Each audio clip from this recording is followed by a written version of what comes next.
What's up, Scrappy peeps? It's Adele from Inkie Quill, and I'm back. I've been gone for a little bit.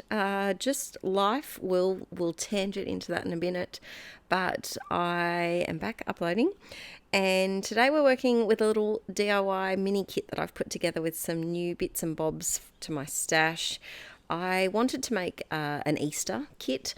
I don't typically have a lot of Easter photos, which is why I've never really had any Easter themed stash before. Maybe an odd paper here and there.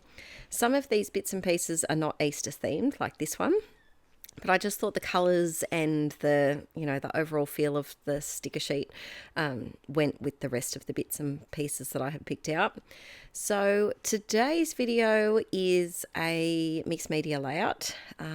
Getting back into some mixed media. I've been doing a lot of papery heavy pages lately just because I've been working on a lot of couch scrapping, which is where I make a little mini kit of supplies and I scrap on the couch.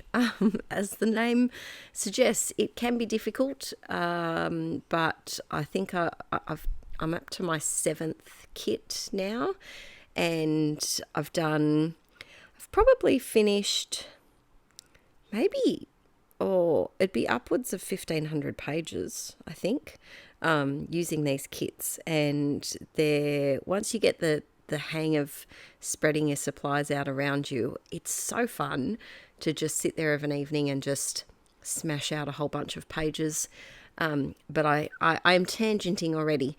But this mini kit was purely for Easter. Now, the Easter that we're documenting is Easter from 2021. 2022. So this is last year's Easter. And I loved this collection that I bought recently. And I find that sometimes when I'm looking for themed stuff, I find it easier to buy one of these paper packs that has all of the things. Now, you might notice here that the kit is not looking as neat and tidy as it was in the first part of the video. And the reason for that is that I have already filmed another video using this kit. It is up over on Patreon. It was up a couple of days ago. And I made 3 layouts that are all non-Easter themed using a themed kit because I wanted to challenge myself. Because I don't know about you peeps, but sometimes, how many times can I say theme in this video? But sometimes themed scrapbook supplies freak me out a bit. I just get a bit like, what do I do? And I feel very kind of like boxed in to what I can and can't do with the supplies, or what I can and can't document with the supplies. And so I wanted to challenge myself to put this kit together and then create 3 whole pages that have absolutely nothing to do with Easter. They're all, I think all of the layouts were from November and December, so far away from Easter time. And I did it. So if you're interested in learning a bit more about how to use themed products for non-themed pages, you can head over to my Patreon. The link's always in the description below. And if you join up now, I think there's almost 500 videos that you get access to. I've been over there. This July will be my 6th year on Patreon. And there's 8 videos a month, multiple pages of printables and stuff. So if you're after a big influx of craftiness, there's a lot over there, a lot of backlog that you can work your way through for months and months of watching. But yeah, so now we're working with this paper, and I thought there was no way that I couldn't not use this paper. So this is Violet chomping into her giant rabbit, which was almost half the size of her at the time. And with the little chocolate bunnies on this background paper, I knew it was the perfect pick. Going through my ephemera pieces, and I decided to do that first just to get a bit of an idea of the size of the embellishment pieces. I knew that pack had quite a variety in big pieces and then a lot of smaller strips. And I just wanted to know what I was going to be playing with before actually figuring out what on earth I was doing for this page. I had this section left over from that triple Patreon video using this same kit, and I wanted to use it before it got squashed and neglected into my craft stash. So I cut it into just like a giant banner on a piece of plastic packaging. I'm using that like my paint palette, and I'm mixing some gesso, which I'm pretending is white paint because I don't have any white paint, and some hot pink fluoro paint from the $2 shop. And I'm just bordering this with a sponge. Now, is there an easier way to do this with an ink pad and like one of those distress sponges? Yes, definitely. This is the hard way. So if you want to do this technique, I highly suggest using ink. I didn't have any ink on hand, so I went with paint, and I'm just giving it a quick dry before I smudge it any worse than I had already smudged it before. And then I'm going to stick that down. Now at this point, I thought I was just going to do the one banner, but then I got a little bit banner happy. I was just feeling like cutting all the things. Now this paper had been placed on some other items prior to this filming, and it had warped already. And I thought, oh, I'm going to add a lot of mixed media things to this page already. And if it's already warpy, then I don't have high hopes for it. Because scrapbook paper, isn't made to take on a whole bunch of thickness and layers and heaviness to the page. And we are definitely adding some heaviness to the page today. So I added a lot of tape, a whole lot of tape, and backed it onto just a piece of thicker cardstock just to flatten it out a little bit. So that's a top tip. If your page is ever warping, you can use the back of paper pads. I often keep, if I ever do an online scrapbooking order, they often put these bits of cardstock in with the loose papers, and I love to keep them for this purpose. So then I was also looking at my stash, and I had this piece of paper that I had used part of in that triple process video prior. And I thought, let's use some stripes as well, because there's a whole lot of eggs going on in the background. There's a lot of eggs, and I just felt like calming the eggs down by adding more frantic patterns on top of it. But look, Easter is a day. I know everyone celebrates differently, but Easter for us is quite an energetic day. I think that's probably the best way to describe it. We usually see multiple families on the same day. We have multiple bunny visitations at different houses. We have multiple egg hunts. So there's a lot going on that one single day, and I feel like this page perfectly wraps that up and gives that same vibe that our Easter Sundays usually have. I thought, hey, we're not chaotic enough yet. Let's add some crazy dots. So this is a little piece of paper that was also left over. The mini paper pad that I showed at the start, it's a really cute pad. It has a lot of patterns that aren't, Easter chocolate bunnies right in your face. It's a lot of things that you could use for other things as well, like these multicolored dots. So now we're bringing out something that I haven't used for ages. So this is texture paste. And if you're an OG inklet, if you've been back with me from, when did I start? Was it 2015? I think it was 2015 that I started, or 2014? I can't quite remember, but it's been a long time. And I used to use texture paste all the time on my scrapbook pages. And then I realized how chunky it makes your pages. So I tried to not use it as much, but I still really freaking love it. And so I thought, let's whip it out today. It's a special occasion. It's Easter. Let's whip it out. I think this is probably my only layout of Easter for this particular year. Pretty sure we were sick or either in lockdown. It was one or the other, lockdown or sick, because we didn't do as much Eastering as we usually do. So now I want some pale pink texture paste, And so I'm mixing, I think it's a Dina Wakley paint with some texture paste. The only thing you've got to be careful of is not adding too much paint, because it will water down the bulkiness of the texture paste and it will become a bit runnier. Now this is the stage where I was like, what on earth have I done? What is this, Adele?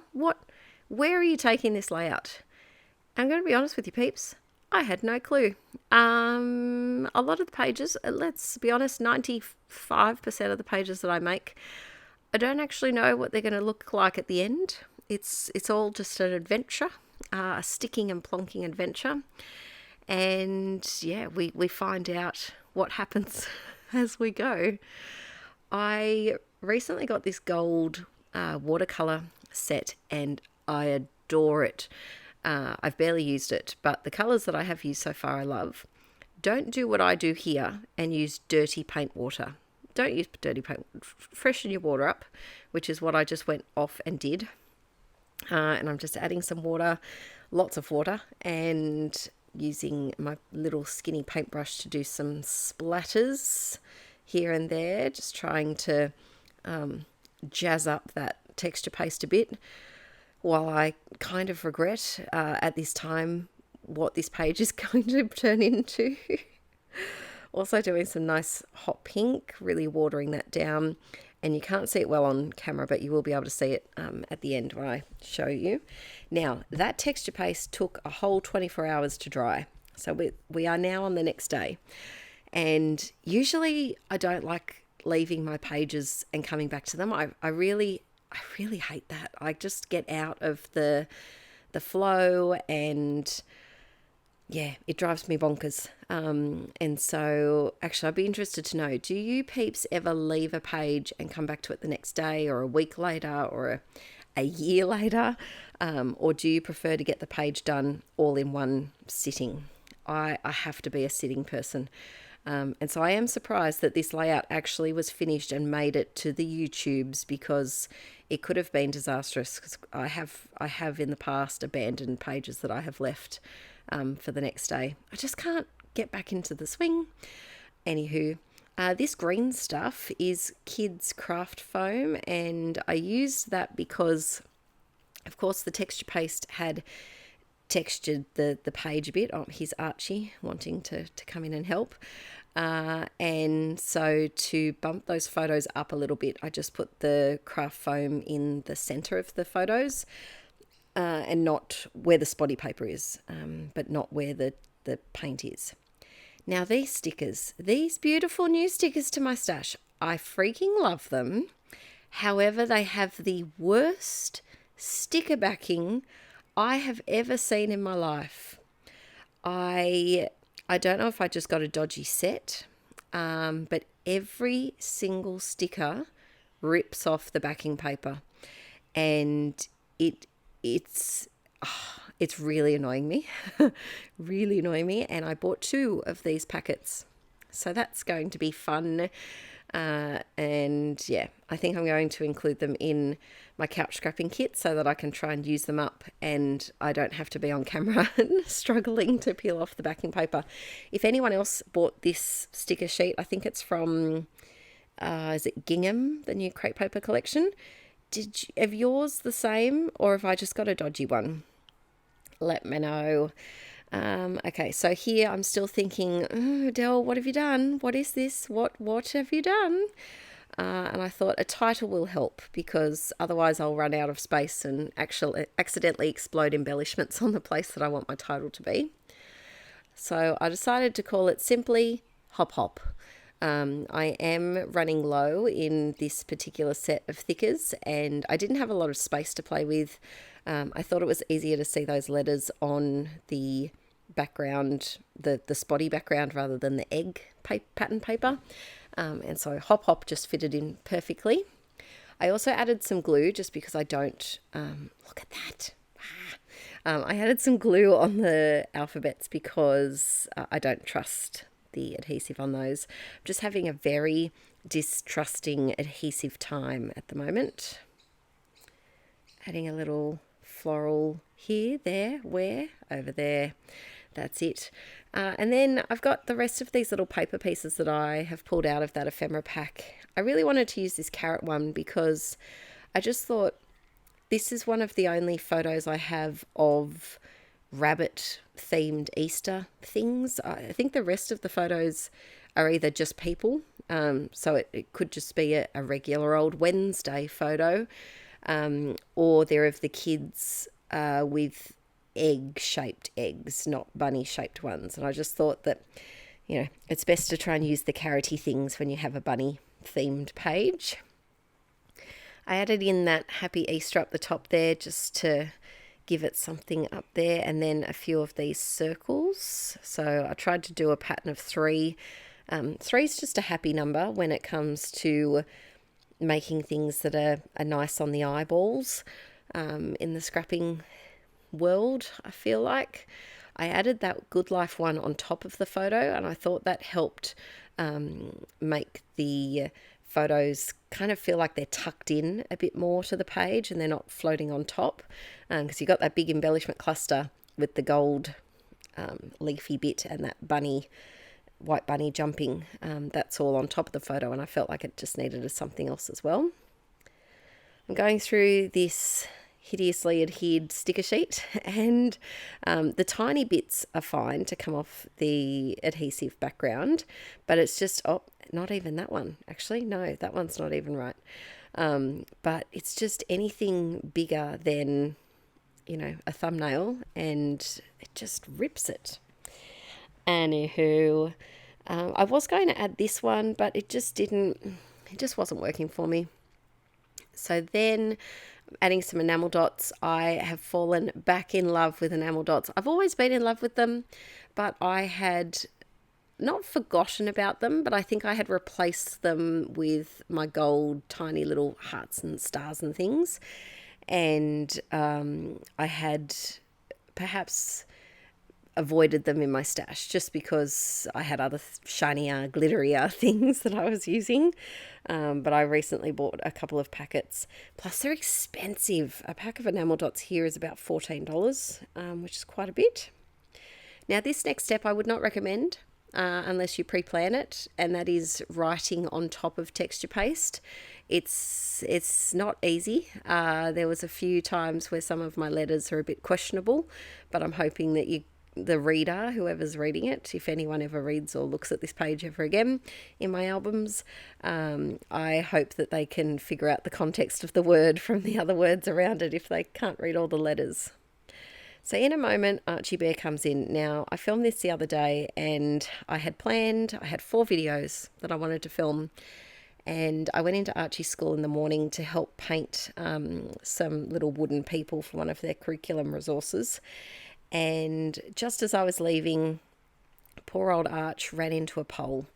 And so he came home with me, and my day of filming went down the drain. And so this was the compromise that we had. He wanted to help me on this page, and so he asked if he could write Violet's name on there. And so I spelt it for him, and I really love this because he thought I said G instead of T. So her name is now Violet. And I just think that's so precious. And a lot of you might be cringing going, Adele, what did you do? And I did do that as well for a moment. But then I was like, this is what it's about. It's about, you know, the memory keeping. And Archie's not going to write her name like that forever. And I just think it's a really cute little extra detail to this page. All right, Jazz Hands. Look at how much more tanned he is than me, peeps. He has the most tanned skin. Oh dear. But this page is done. If you want to see what else I created with this kit, you can head over to Patreon.